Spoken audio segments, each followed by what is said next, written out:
In this video, I'm going to show you how you can add a card on your dashboard in ClickUp. If you find this video helpful, I'll kindly request that you support me by liking the video and also by subscribing to this channel.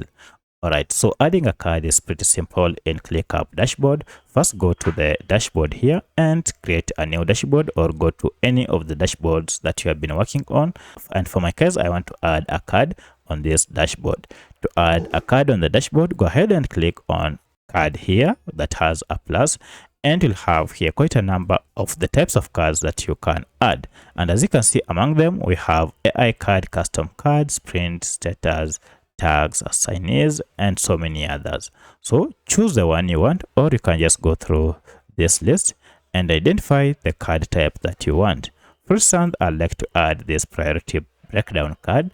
Go ahead and just click on it, and you can see how it appears. Before you add, you can go ahead and choose some of the display features that you want. If you want this to display as percentage, you can go ahead and toggle this. If you want it to show legend, you can also go ahead and turn it on, and it will be so. You can also, if you want maybe to show task with no group by field, you can also go ahead and turn it on.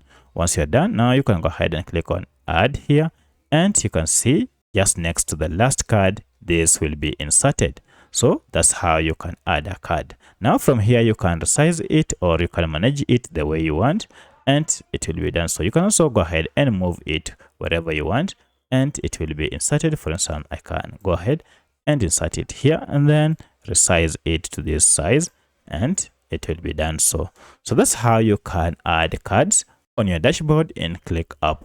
If you have any other question, kindly let me know in the comment section. Otherwise, thanks for watching, and let's meet in the next video.